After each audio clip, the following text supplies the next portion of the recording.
Boa noite, mais uma vez aqui, com grande satisfação para dar continuidade a esse estudo. Hoje, dia 7 de abril de 2015, mais uma terça-feira. Aqui na região de São Paulo, um clima baixou bastante a temperatura.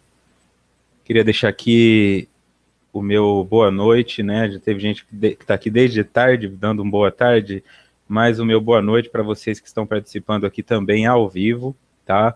Para Marta, para o João, para Alexandra, Luiz Carlos, Sérgio, Janete, Amirtes, Rosana, Cássia, a Lilian, o companheiro Arnaldo, José, todo mundo aqui presente, um bom número de participantes ao vivo. Deixo também o meu abraço fraterno para você que está acompanhando aí pelo YouTube, ao vivo ou não, e também na rádio Amigo Espírita. Para você que está ouvindo aí no seu celular, ouvindo no seu carro parado aí no trânsito, né?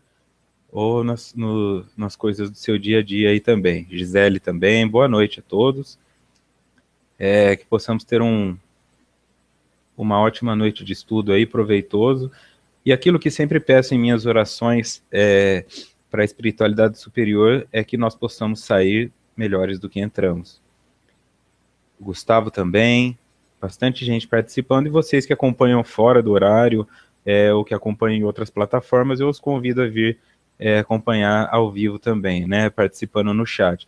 Quem tiver dúvida, fique à vontade para participar através do chat, deixando sua pergunta. Talvez não seja possível responder a todas elas, mas alguém do grupo também pode ter conhecimento suficiente para responder, né? Tem várias pessoas com bastante experiência na área que frequentam o estudo. Fiquem à vontade, então, que esse é a vantagem de acompanhar ao vivo, né? Pessoal de Santa Catarina, tem gente que eu sei do Rio de Janeiro também, gente de fora. Muito feliz com o resultado desse trabalho aí, essa parceria com a Rede Amigo Espírita.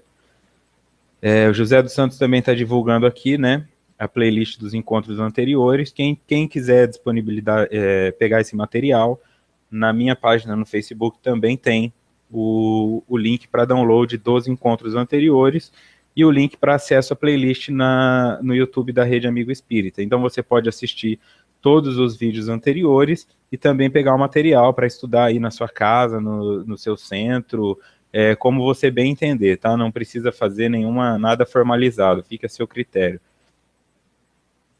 Também tem a plataforma do SoundCloud. Hoje, continuando e tal, esse é o estudo da obra Autodescobrimento, uma busca interior, escrita por Divaldo Franco, em parceria com o espírito Joana de Ângeles, oferecida pela Rede Amigo Espírita. E eu sou Vitor Antenori Rossi, de São Paulo. Hoje é o encontro número 7. Estamos no capítulo 1, o ser real. E dentro do capítulo 1, uma subdivisão, 1.2, interação espírito-matéria. E esta é a segunda parte da interação espírito-matéria. Para quem não está acompanhando aí, para quem está começando agora, eu já deixo também orientado que algumas perguntas que se refiram a temas que já foram trabalhados nos estudos anteriores não serão respondidas na íntegra, tá? Eu posso direcionar, busca no estudo anterior, mas para que haja um dinamismo e para transformar isso em um estudo que possa ser visto por uma pessoa do começo ao fim, sem que ela precise ficar repetindo o mesmo tema, eu adoto essa postura. Ok? O Arnaldo pediu para colocar o link da página. Após o término do estudo, eu coloco o link da página, tá? Mas para encontrar também é só digitar o meu nome completo, que está a página lá. Eu vou dar continuidade partindo do último slide do estudo anterior, né? Que foi o que eu tinha dito que faria. Onde estávamos observando a importância de se, do estudo anterior ao anterior, né? A importância de se conversar com o corpo e depois a importância de se manter o equilíbrio, tá? E então ficou orientado que quando não há a manutenção desse equilíbrio, quando não se é dada a devida importância da manutenção desse equilíbrio energético, e, portanto, dessa interação do espírito com a matéria, quando eu não realizo que isso existe, eu adoeço com mais facilidade e não só adoeço, como também fico refém dessas doenças. Quando eu tenho conhecimento disso, não significa que eu não venha a adoecer, mas eu tenho um pouco menos de senso de impotência diante delas, porque eu passo a estudar a doença ao invés de ficar apenas procurando remédios. Por outro lado, os impulsos primitivos do corpo, não disciplinados, provocam estados ansiosos ou depressivos, sensações de inutilidade, receios ou inquietações que se expressam ciclicamente e que a longo prazo se transformam em neuroses, psicoses, perturbações mentais. Então esse é o objetivo. Eu quero entender que se eu sofro alguma neurose, se eu sofro alguma psicose, e eu vou elaborar melhor esses temas, a origem disso também está na pouca disciplina dessas energias, né? A pouca disciplina também dos impulsos primitivos. Antes de continuar, eu gostaria de elaborar o seguinte: o impulso é alguma coisa que te movimenta, e primitivo é porque ele se refere a coisas que ainda são egoístas, tá? O bem e o mal tem que ficar claro que é uma observação humana e ela é relativa. Quando eu refiro que alguma coisa é boa ou ruim, eu preciso levar em conta a história, o momento em que isso aconteceu, tá? Hoje nós temos aí um grande número, muitas pessoas me procuram na minha página em mensagens particulares, querendo saber a minha opinião a respeito do veganismo, do vegetarianismo e dos carnívoros. E eu não adentro muito nessa questão, porque é relativo. Se eu for pensar no homem das cavernas, que precisava se alimentar destes animais, eu não posso compará-los hoje conosco, que temos uma nutrição mais elaborada, no sentido da ciência, nutrição mesmo, que nós temos a educação física, que nós temos a fisiologia, tudo que nos ajuda a enxergar melhor como funciona o corpo humano e o que fazer para reter proteínas e tudo mais. Quando eu penso, então, que algo é bom ou ruim, eu posso entender, por exemplo, que o que faziam no Coliseu Romano era ruim. Só que quando eu pego hoje para o UFC, Bellator e essas competições de MMA, também tem pessoas que vão considerar isso ruim.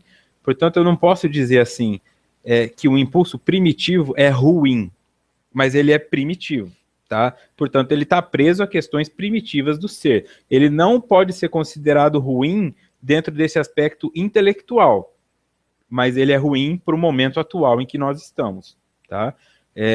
Um estuprador, ele se movimenta por um impulso primitivo, como citando esse homem da caverna, que ia lá, puxava a mulher pelo cabelo e tinha relações com ela. Esse indivíduo ainda tem um impulso primitivo que é mal visto pela sociedade, pode ser linchado, se vai parar na cadeia tem que ter um monte de proteção, porque hoje isso é considerado ruim, mas nos primórdios não era comum. Então, quando eu vou pensar aqui que é um impulso primitivo, significa que é algo que vai me fazer agir como um homem das cavernas, provavelmente. Descer do carro e matar uma pessoa só porque ela me fechou é totalmente Neandertal. É um impulso primitivo, tá? Mas ele existe em todos nós. É um impulso primitivo que te faz quebrar as coisas em casa, chutar o gato, chutar o cachorro, gritar com o filho, se vingar da vizinha. O impulso vem, se você não tiver uma elaboração intelectual e um desenvolvimento moral, aí você começa a entrar no processo de vingança e está pronto o prato para que você se envenene.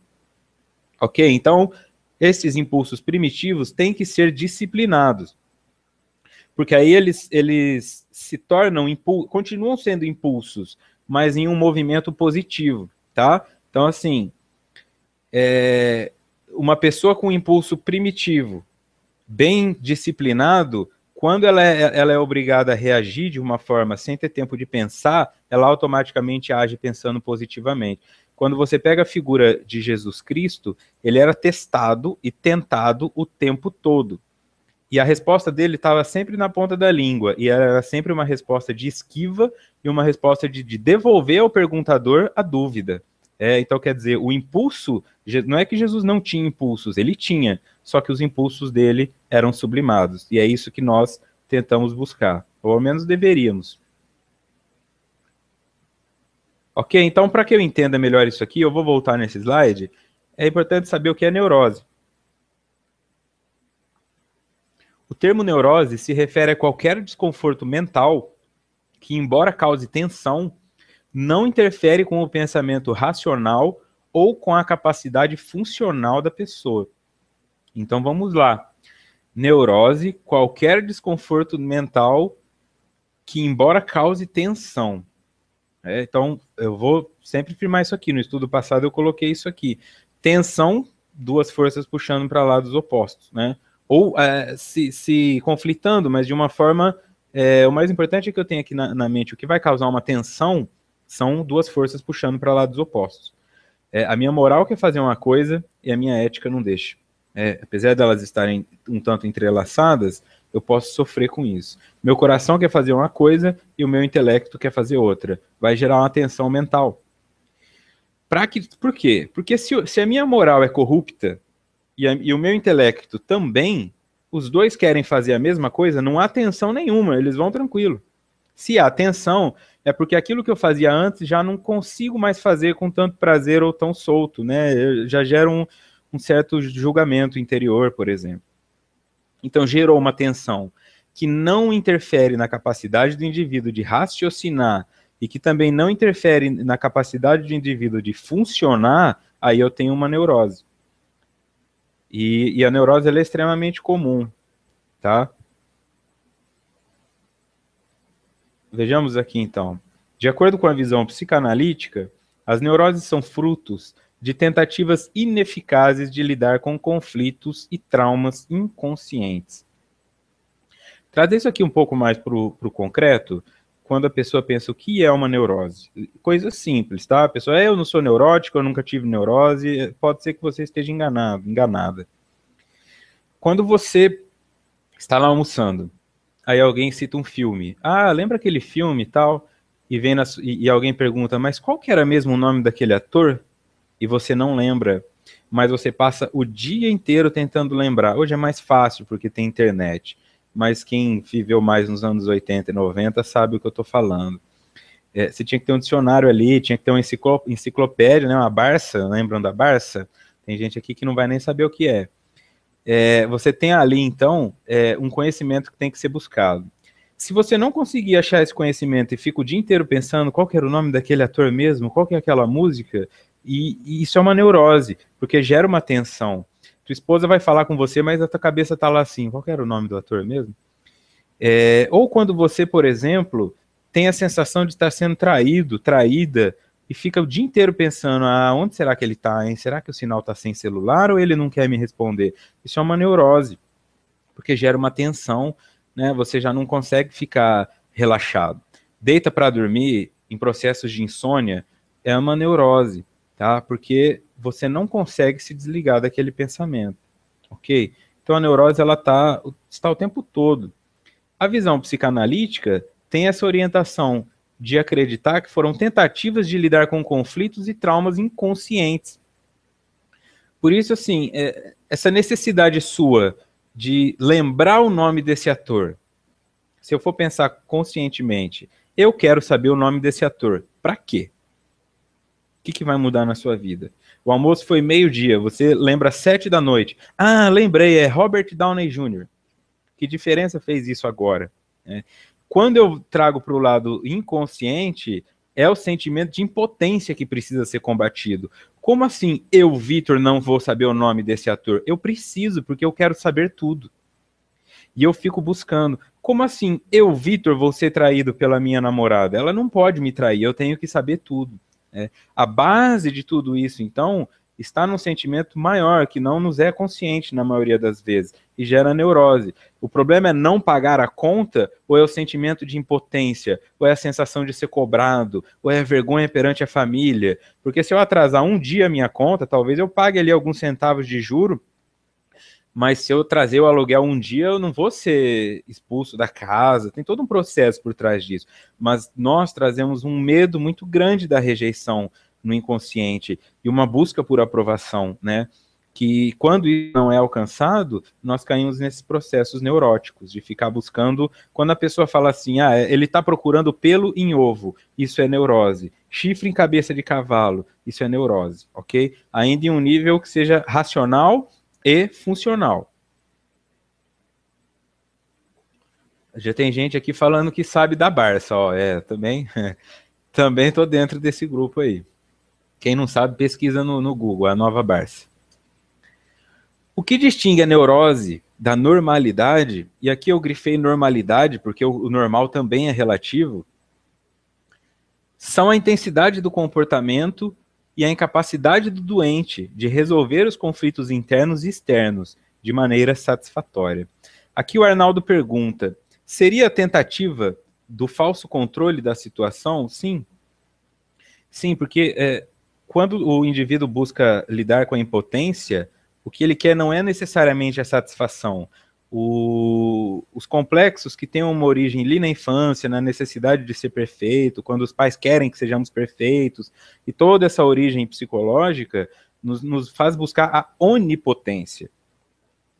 Por isso que o indivíduo fala assim, eu devo entregar a minha vida nas mãos de Deus. Só que aí quando uma coisa acontece fora do controle, ele pega de volta a vida, percebe? Ele acredita que Deus é onipotente, então Deus deveria ter poder para fazer tudo. Só que quando ele acha que está demorando muito, ele vai lá e resolve com as próprias mãos. Ah, não, Deus não vingou a morte do meu filho, eu vou pegar uma arma e vou lá matar o indivíduo. Ah, não, isso não está certo, eu não mereço passar por isso. Quando eu falo eu não mereço isso, eu estou me colocando na posição de onipotência. Se eu também sou onipotente, eu entro numa competição com Deus.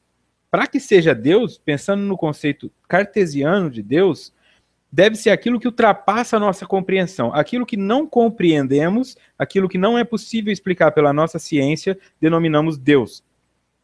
Quando eu então acredito que isso não pode me ajudar e que eu tenho condições de fazer melhor, eu estou me colocando como onipotente. Portanto, eu me coloco na posição de Deus naquela situação. Se der resultado, eu começo a achar que eu posso resolver a situação de todo mundo. E aí eu entro num outro campo da arrogância, né? Eu fico tentando ter a tal da neurose de controle.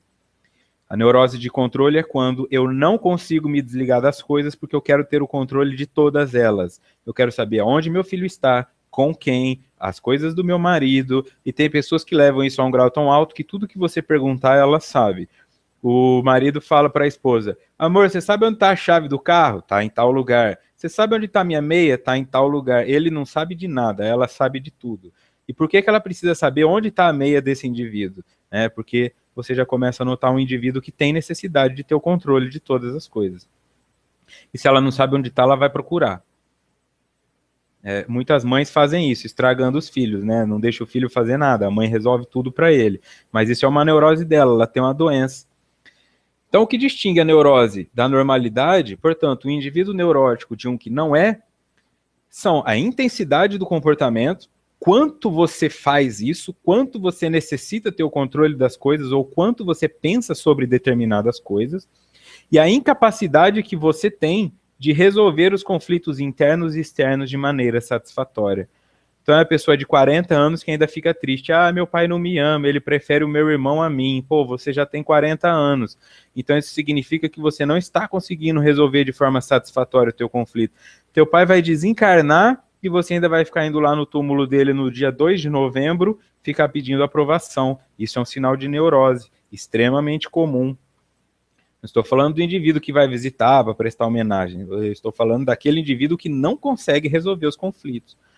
Se vai para um campo comportamental muito distinto, o indivíduo, por exemplo, tem a neurose de que a mão tem germe. Ah, eu relei naquela maçaneta, tem germe, eu vou lavar minha mão. Aí ele lava a mão 1, 10, 30, 40 vezes, aí eu vou ter um transtorno obsessivo compulsivo. O que é um transtorno obsessivo compulsivo? É um acúmulo de neuroses não resolvidas, tá? Eu tenho uma neurose, é um pensamento que não se desliga. Essa neurose pode se tornar uma neurose obsessiva. Eu não consigo parar de pensar nisso e isso passa a atrapalhar a minha vida em algum nível. Se essa neurose obsessiva for somada a outras, aí eu desenvolvo um transtorno obsessivo compulsivo, que é uma soma de neuroses não resolvidas que me levam a não conseguir viver em paz. Eu chego atrasado na reunião, eu não consigo casar, eu não consigo abraçar as pessoas, porque eu acho que elas estão cheias de germes ou porque todo mundo vai me roubar. Aí é um transtorno obsessivo compulsivo. A Adelina diz que parece um dos 12 passos dos grupos de autoajuda. A minha orientação também vem dali, né? Tem 8 anos que eu trabalho com dependência química, tomando como base o narcótico anônimo e o alcoólico anônimo. Então, eu tenho bastante conhecimento nessa área. Realmente está relacionada a essa entrega ao poder superior. Depois fica tomando de volta. Então, aqui, a rigor, para as neuroses, recomenda-se um tratamento de responsabilidade tripla, um acompanhamento psicológico adequado, um tratamento médico com medicamentos quando necessário, caso o nível de ansiedade esteja muito alto ou os comportamentos estejam muito ligados no sentido da promiscuidade, por exemplo, a libido muito fora de controle. Maior cooperação possível do próprio paciente e da sua família. E é aqui que eu estou dizendo. Se você tem uma mãe que faz tudo para você, sua mãe tem uma doença. Se você quer ajudar a sua mãe, comece a lavar a louça, comece a achar a sua meia. Não fique achando que é tranquilo para você, porque ela diz que gosta de fazer isso. É uma doença que está acometendo ela. E isso gera em você uma outra, que é a codependência. Quando você realmente precisar fazer as coisas na vida, você não vai conseguir, porque tinha alguém que fazia por você. E quando você sair da sua casa, tua mãe vai entrar naquela tal da síndrome do ninho vazio e vai entrar nessa neurose de controle, não saber onde o filho tá, vai ser aquela mãe que liga o dia inteiro para você, tá? Liga 3 vezes por dia e quando dá um feriado ela quer ir lá na tua casa, ela entra na tua casa, já pega o tênis no lugar, já lava a tua louça, não se desliga. Isso é extremamente comum na sociedade brasileira. Em sociedades europeias e norte-americanas é um pouco menos, porque eles se ligam menos em família nuclear. Depois que você se casa, sua família é sua esposa e seus filhos. Você só encontra os seus parentes em feriados, né? Não é como aqui no Brasil, que as pessoas ficam buscando morar perto e tudo mais. O Arnaldo continua. Culpa e remorso criam neuroses mais sérias? Sim, porque tudo que for relacionado a um conflito não resolvido tende a levar a uma neurose, né? Então, quanto mais pesado for esse conflito, maior vai ser a neurose, porque culpa e remorso são conflitos bem pesados, principalmente se a pessoa já desencarnou e você não tem mais como pedir desculpa para ela, fazer uma reparação, né? Ou quando você, porque tomou 3 cervejas, se desligou, atropelou uma criança de 5 anos e matou ela, né? Você não é um assassino, você não é nada disso na sua cabeça, mas pesou e não tem mais o que você fazer. Então vai gerar uma neurose que pode levar o indivíduo, por exemplo, a não conseguir dirigir mais.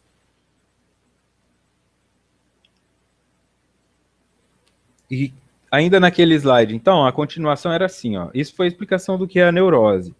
E que a longo prazo se transforma em neuroses, psicoses e perturbações mentais. A Andrea pergunta o que fazer para eliminar o toque. O que fazer para eliminar o toque é, se você fica tentando fazer alterações comportamentais apenas, o que você faz é transferir o toque para alguma outra coisa. Então, o indivíduo fala, como o indivíduo que fala, eu vou parar de fumar e toda vez que me der vontade de fumar, eu vou chupar uma bala.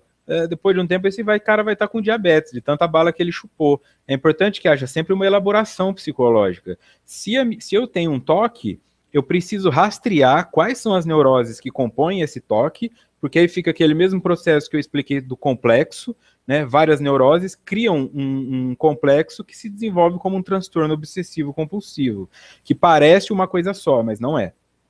Tá? Não é só o lavar as mãos, pode ter o medo do germe, pode ter o medo de tomar bronca da mãe porque não lavou direito, pode ter alguém da família que morreu através de uma doença. Então, quando eu rastreio quais são as neuroses que compõem o transtorno, aí eu posso trabalhá-las individualmente. Não havendo neuroses para compor o transtorno, não há mais o transtorno. Não é um trabalho de noite para o dia, mas é possível.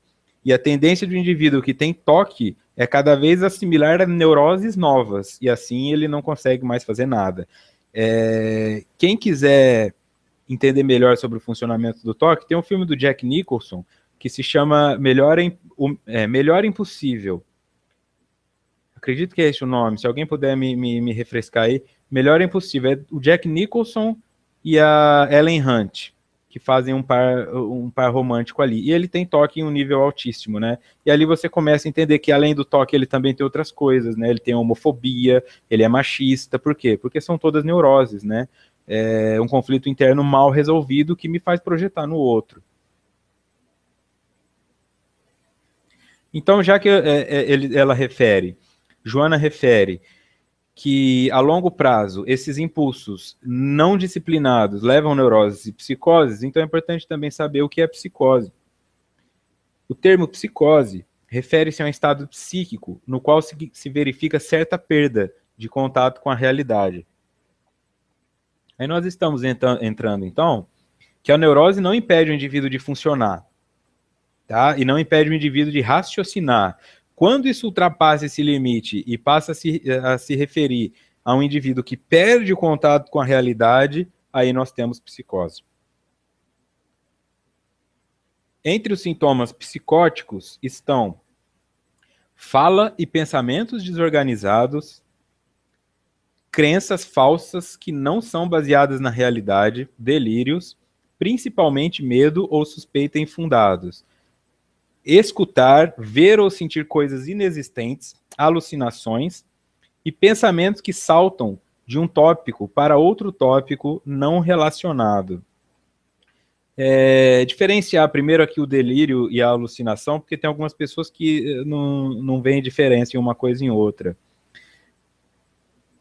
Quando eu sei que eu estou vendo alguma coisa que eu não deveria ver, aquilo é uma alucinação.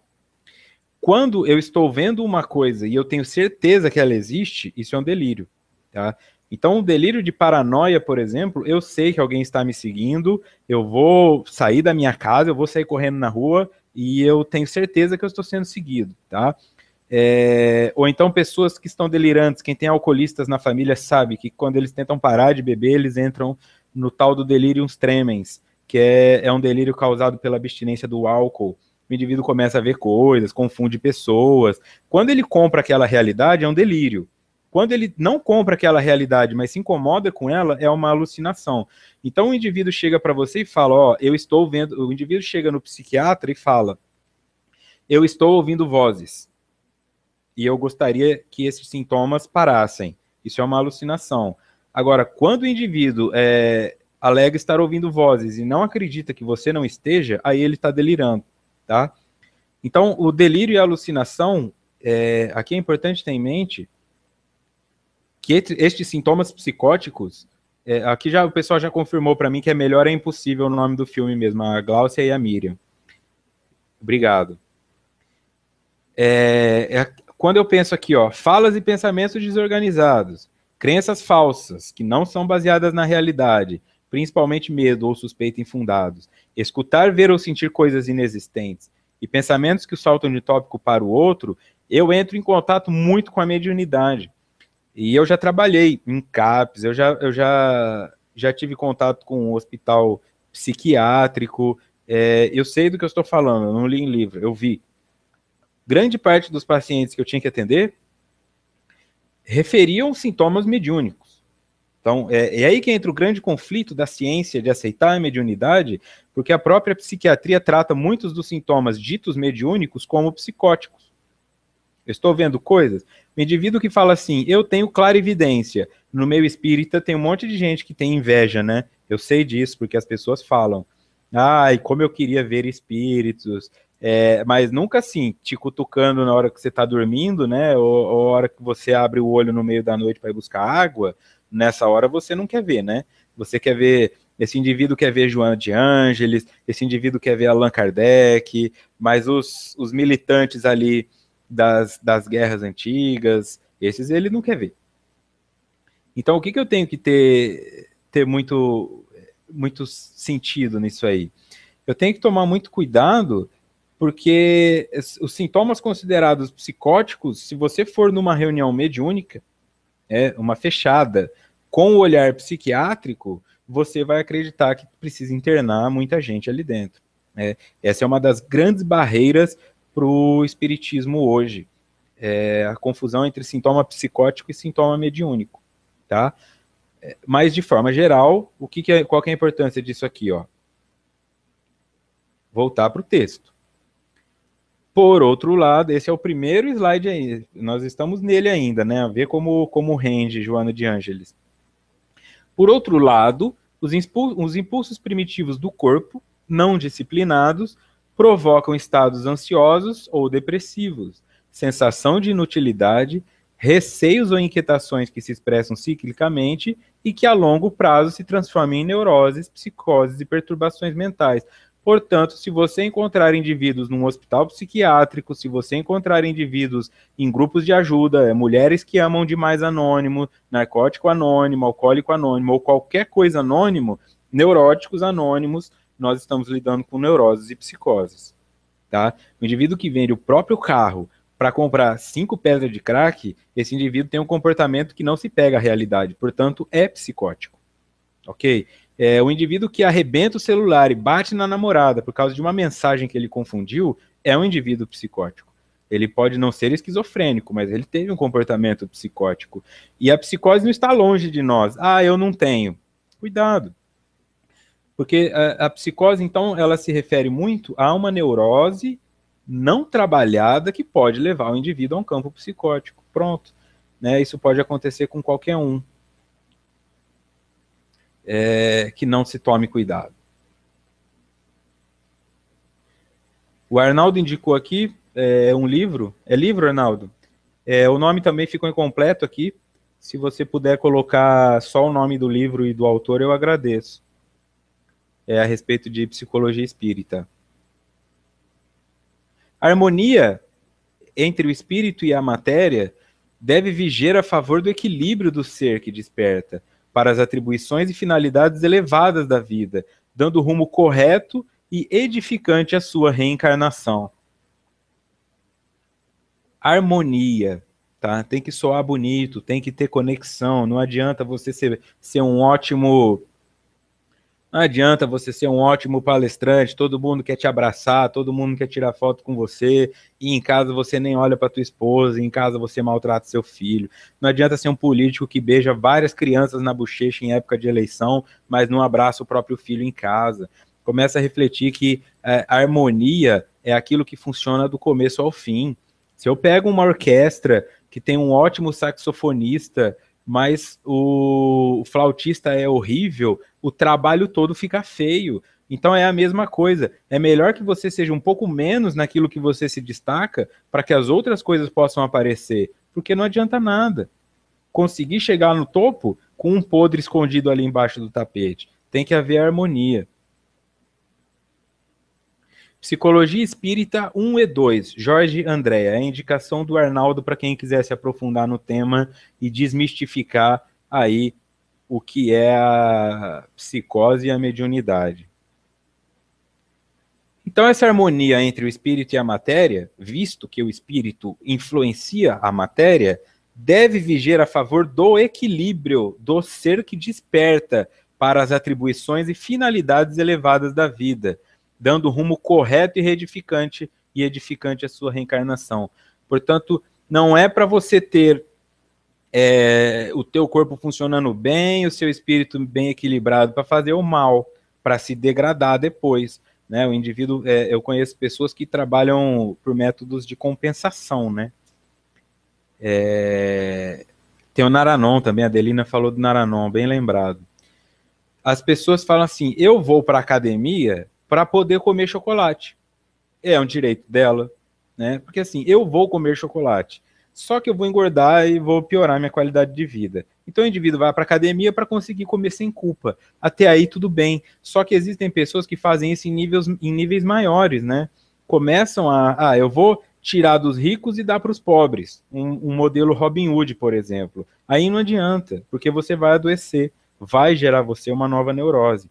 O objetivo é que você equilibre o teu corpo, harmonize o espírito e a matéria para que você busque ser aquilo que veio ser, né? Portanto, aqui, para que você desperte para essas atribuições e finalidades elevadas da vida. Não a finalidade de ficar rico, não a finalidade de ser bem-sucedido, mas a finalidade elevada da vida, que é levá-lo à morte um pouco melhor do que você entrou em vida, para que você entre na próxima vida melhor e melhor. Se você é a mesma coisa, ou se você só fica crescendo em áreas de destaque e não sabe lidar com a sombra, com o descaso, com o anonimato, você é um indivíduo que precisa de ajuda também.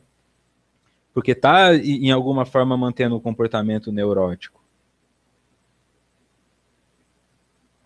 Aqui, complementando então o que a Adelina falou, ela começou a frequentar o Naranon, para quem não sabe, é um grupo de ajuda para familiares de dependentes químicos, tá? Tem o Naranon para quem usa narcóticos e o Alanon para quem faz uso de álcool. E o objetivo é esse mesmo, né? Ela disse que tinha medo de ficar desequilibrada mentalmente, e ficaria se não frequentasse, e tem ajudado bastante, com certeza, né? Porque trata a codependência, que é uma doença dela, que já nada tem a ver com o indivíduo que faz uso da droga. Obrigado pela participação, Adelina. Então, continuando, as enfermidades, sob outro aspecto, podem ser consideradas como processos de purificação, especialmente aquelas de grande porte, as que se alongam quase que indefinidamente, tornando-se mecanismos de sublimação das energias grosseiras, que constituem o ser nas suas fases iniciais da evolução. Vamos lá. Eles colocam assim, a doença tem como caráter purificar. Essa enfermidade, então, pode ser considerada como processo de purificação. Eu sempre grifo processo, porque o processo implica calma, perseverança. O processo não é uma coisa que acontece da noite para o dia, que diga a justiça brasileira.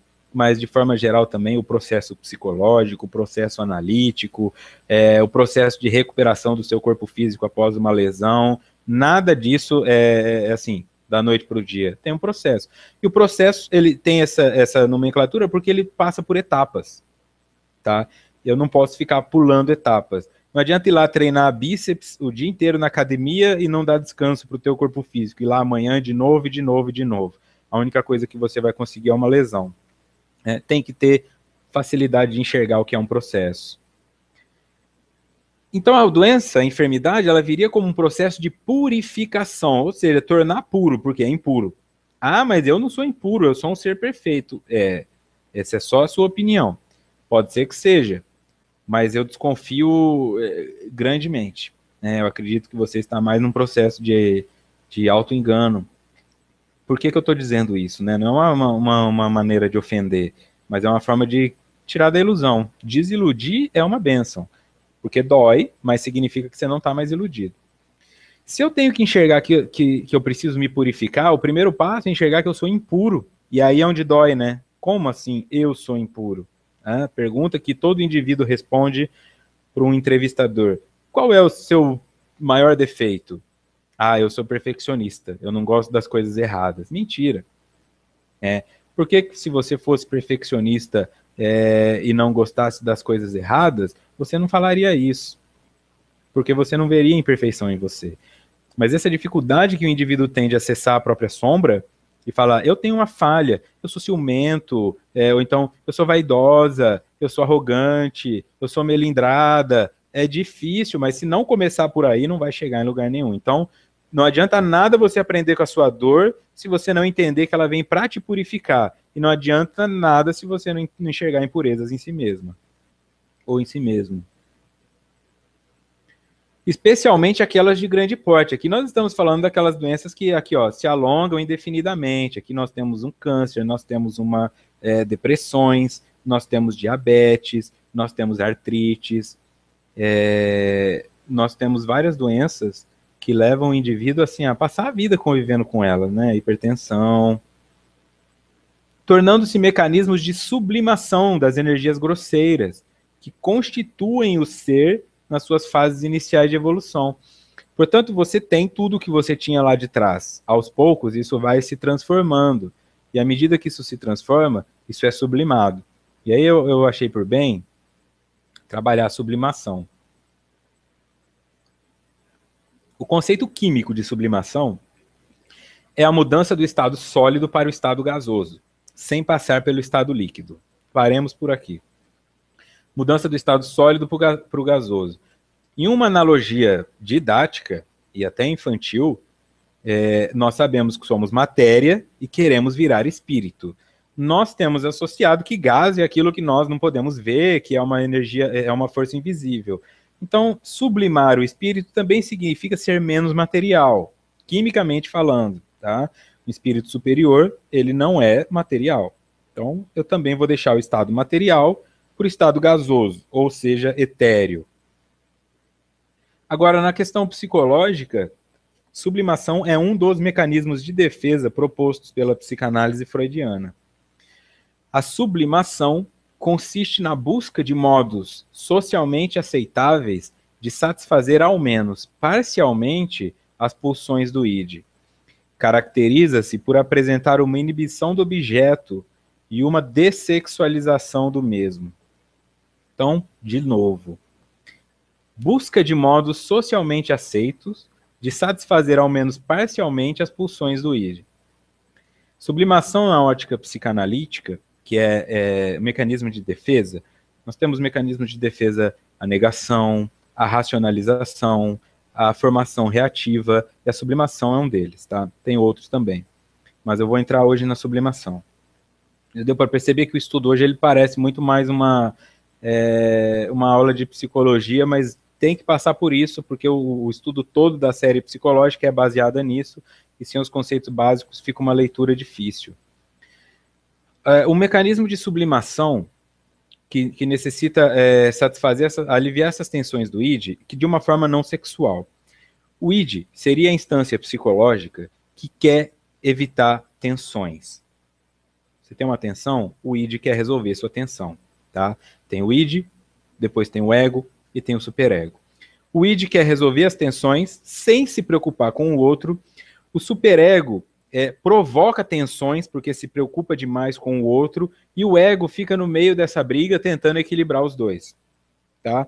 O id é o que te faz sair do carro e agredir a pessoa. O id é o que te faz acender o cigarro, acender a maconha, trair a sua esposa, xingar o teu chefe, é o id, tá?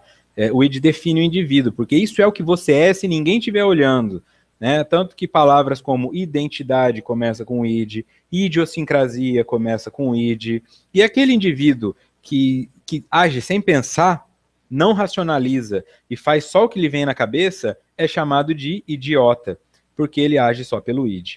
Se você se sentir agindo de forma idiota, é porque você está agindo pelo id. Nossa, eu não pensei, eu tinha que ter pensado, eu pus os pés pelas mãos, isso é agir pelo id.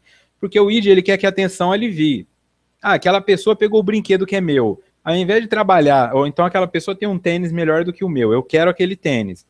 O id fala, ué, pega, mata esse cara e pega o tênis. Ótimo, aí o indivíduo vai lá e faz isso. O superego fala, não, mas você não tem condições de ter um tênis desse, para que um tênis tão caro? Você precisa de um tênis só para se locomover, fica te desmotivando a conseguir as coisas. O ego vai lá e tenta acertar as coisas, né? Bom, então eu vou trabalhar para conseguir ter um tênis desse. E aí há o alívio da tensão. Ok? Então a sublimação é uma das formas de pegar esse comando que o id dá e transformar em outra coisa. Então, ao invés de agredir o indivíduo para conseguir aquele tênis, eu vou lá e sublimo.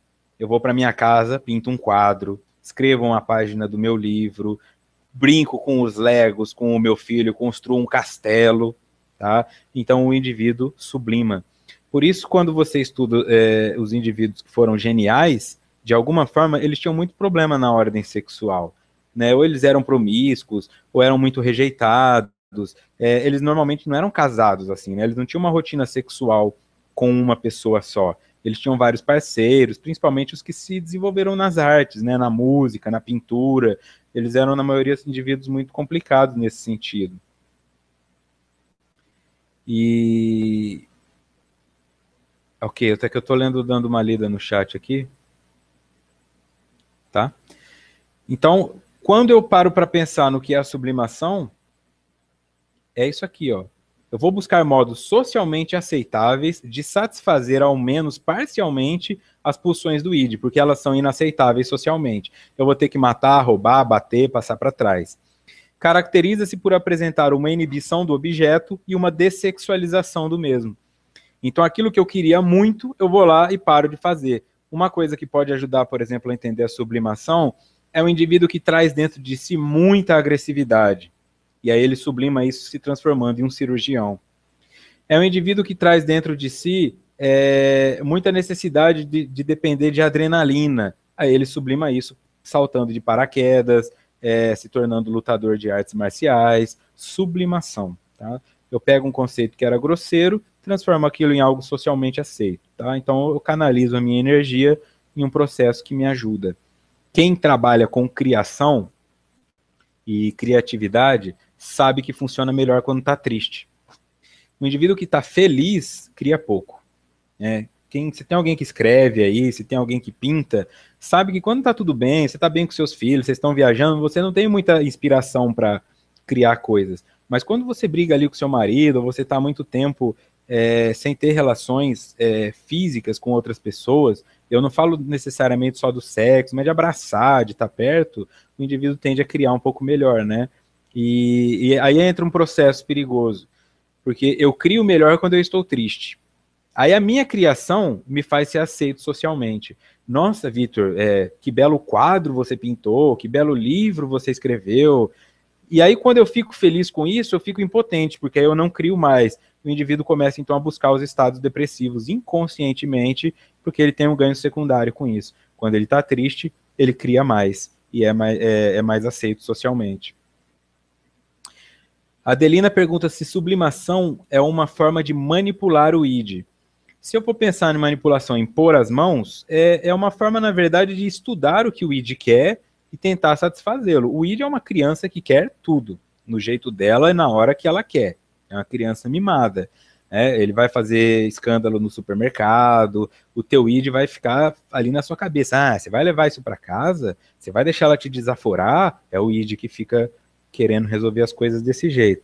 Quando você tenta dialogar com ele, não é que você convence ele e transforma o seu id em algo mais maduro. Na verdade, você transforma o seu ego em algo mais sólido. Aí o id te influencia menos. Mas ele sempre vai ser uma criança travessa e mimada. Você é que vai aprendendo aos poucos a dar menos ouvidos a ele.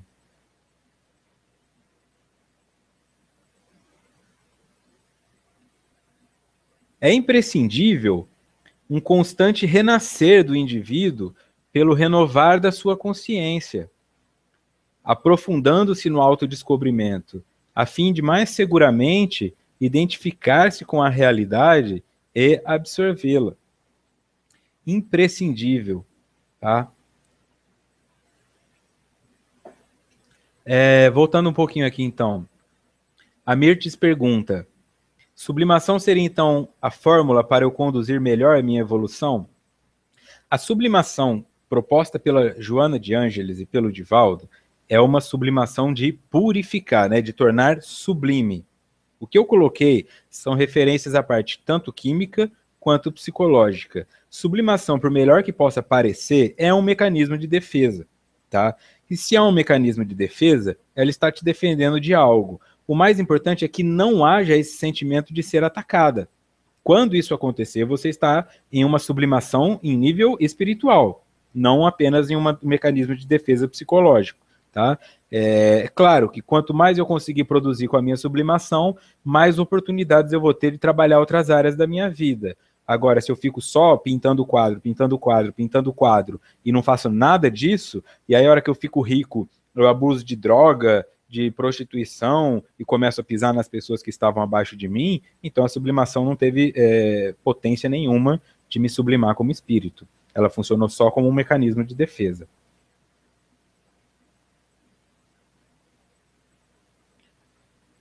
Então, se é imprescindível, eu não posso deixar isso de lado. Um constante renascer do indivíduo pelo renovar de sua consciência. Aqui, vejam, não é um renascer do corpo físico, é um renascer do indivíduo. Isso não é reencarnação, tá? Eu preciso ter um constante renascer como espírito para evoluir, mas eles estão falando de um constante renascer como indivíduo. O que o Vitor pensava ontem, hoje está velho, eu tenho que aceitar que isso morreu e a seguir em frente. Porque senão eu vou ficar falando, nossa, os jovens de hoje se vestem errado, as mães de hoje criam os filhos errado.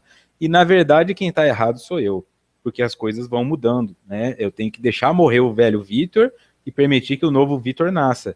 E eu vou deixar morrer conceitos, ideologias, pragmatismos e todas essas coisas. Isso é que eles nos propõem. Como? Renovando a minha consciência, aprofundando-se no autodescobrimento, a fim de mais seguramente identificar-se com a realidade e absorvê-la. Esse slide aqui daria uma palestra. E porque tem todas as respostas que nós buscamos em alguns sentidos, tá? Eu devo renascer. Como? Renovando a minha consciência. Como? Aprofundando-me no autodescobrimento. Para quê? Para identificar-me melhor com a realidade e absorvê-la. Eu renovo a minha consciência. Renovar a consciência é trazer para o consciente coisas novas. Então, você vai ler coisas novas, assistir estudos novos, você vai ouvir pessoas diferentes. Se você só conversa com pessoas mais velhas, comece a conversar com pessoas novas.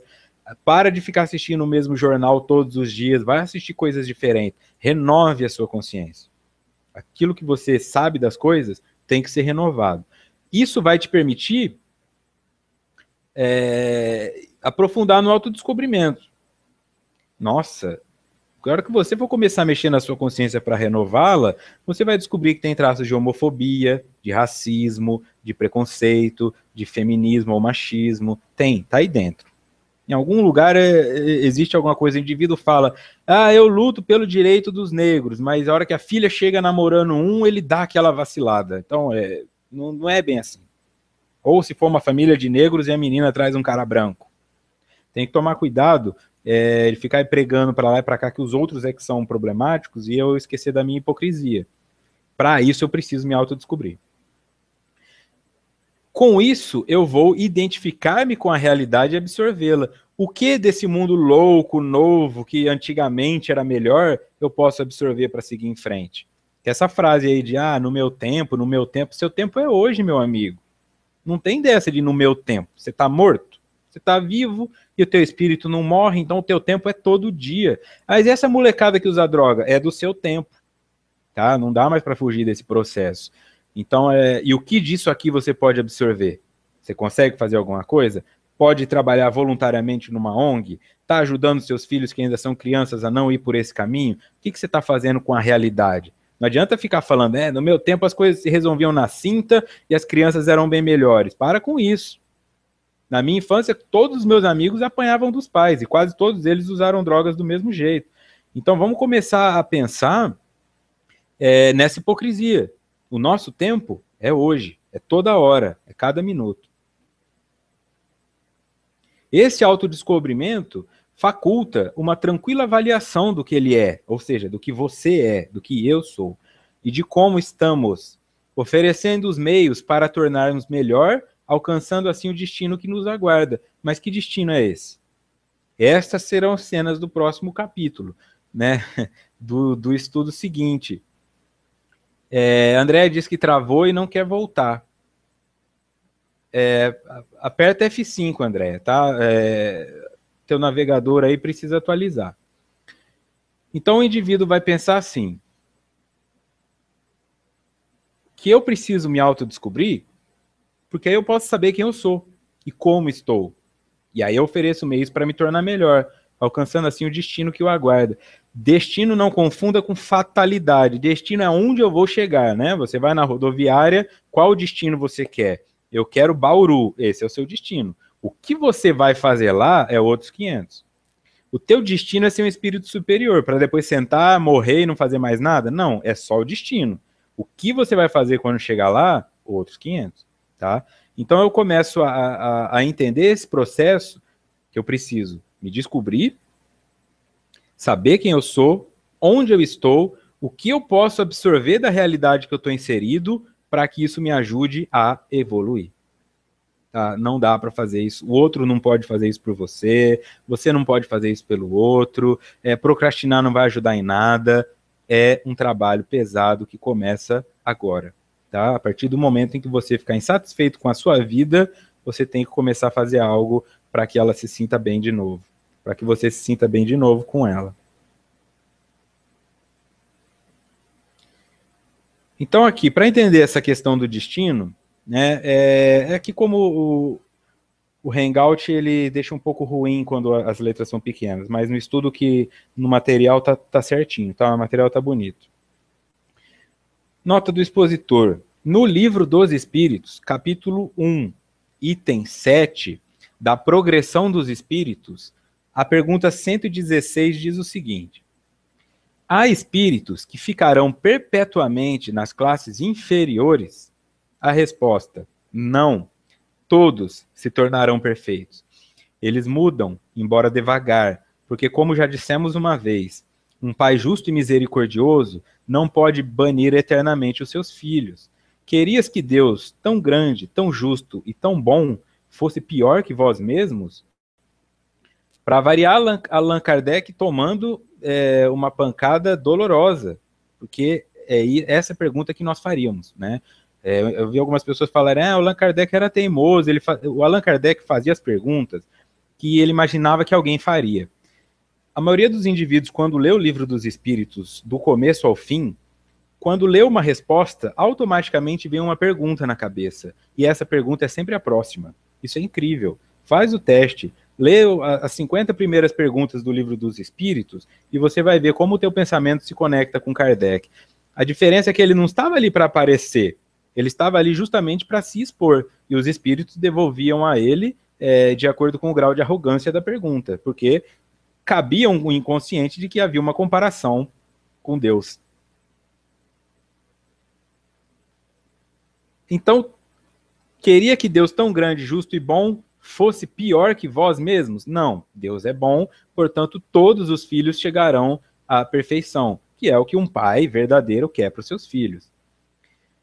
No capítulo 10, no item 1, ocupações e missões dos espíritos, a pergunta 559 diz o seguinte: os espíritos inferiores e imperfeitos desempenham também um papel útil no universo? A resposta: todos têm deveres a cumprir. O último dos pedreiros não concorre também para a construção do edifício como arquiteto? E essa é a pergunta, né, na verdade, a resposta com a qual eu encerro o estudo de hoje. Por quê? Porque na busca do autodescobrimento, algumas pessoas vão parar já no começo, baseado em seus complexos de inferioridade, principalmente, de pensar o seguinte: mas que diferença eu faço no mundo? Que diferença eu faço para Deus? Que diferença eu faço? Ponto final. Aqui está a sua resposta. Antes de você ficar se colocando para baixo, os espíritos inferiores e imperfeitos, portanto, nós, desempenham também papel útil no universo? Todos têm deveres a cumprir. O último dos pedreiros não concorre também para a construção do edifício como arquiteto? Portanto, é você o responsável por isso.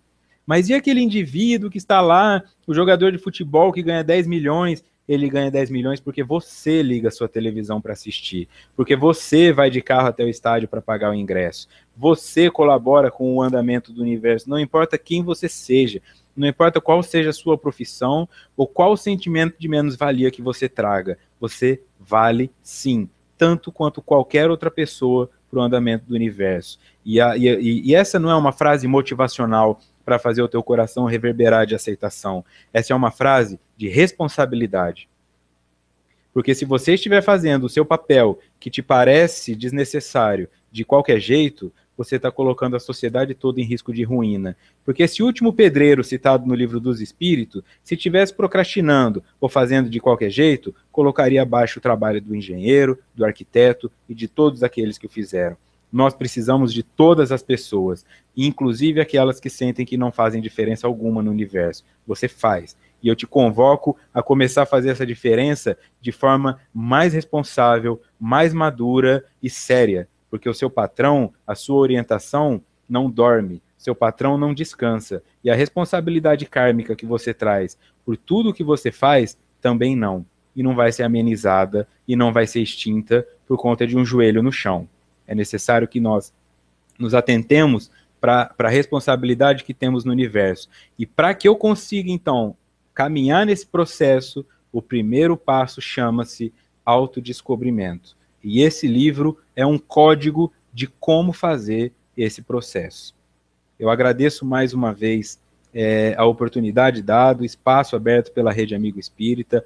Agradeço a todos os quase 40 que entraram aqui participando ao vivo, aos mais de 2.000 que acessam os vídeos ali no YouTube. É com uma satisfação muito grande que eu preparo esses estudos, que eu trabalho esse material e que eu me abro para as intuições que me ajudam na didática e na dinâmica, ok? Semana que vem, então, dia 14, continuaremos ainda na interação espírito-matéria, parte 3.